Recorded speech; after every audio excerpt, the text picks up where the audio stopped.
में डाल दिया तो वह शीघ्र ही बालक होकर गंगा सागर के संगम पर बैठकर संसार को भय देने वाला रुदन करने लगा। उसके रुदन से समस्त संसार व्याकुल हो उठा। लोकपालों के मन में भी व्याकुलता हुई। अधिक कहने से क्या है, चराचर चलायमान हो गए।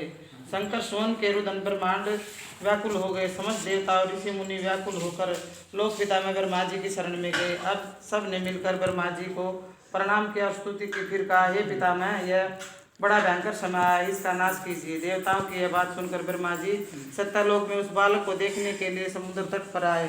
समुद्र से ब्रह्मा जी को आता हुआ देख उन्हें प्रणाम किया और बालक को उठाकर उसकी गोद में ले लिया। तब विस्मित होकर ब्रह्मा जी ने पूछा, हे सागर, तुम शीघ्र बताओ कि यह बालक किसका है।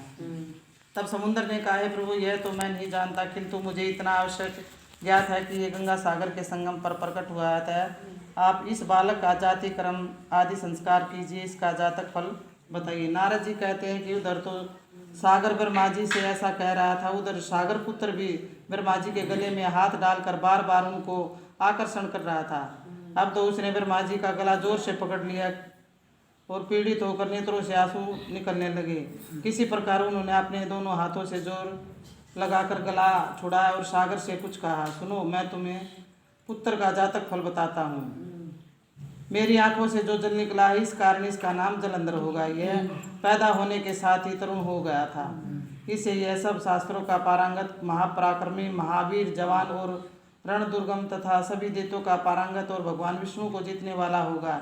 यह कहीं भी नहीं हारेगा। एक भगवान शंकर को छोड़कर सबको अवस्थ को होगा। जहाँ से यह उत्पन्न हुआ फिर वहीं जाएगा। उसकी पत्नी बड़ी पतिव्रता, सौभाग्यशाली, सर्वांग सुंदरी, परम मनोहर, मृदु भाषिणी तथा शिव की सागर होगी। नारद जी ने कहा, हे राजन, सागर से यह कहकर ब्रह्मा जी ने शुक्राचार्य को बुलाकर बालक का राजा अभिषेक करवा। फिर अंतर ध्यान होगा। अब तो उस बालक को देख सागर बहुत प्रसन्न हुआ और कितने ही समय उपाय उसका पालन करके बड़ा किया। फिर कालनेम नामक असुर को बुला उसकी वृंदा नाम की पुत्री से उसका विवाह कर दिया। शुक्राचार्य के प्रभाव से दैत्यों पर राज्य करने लगा। बोल कार्तिक माता की जय।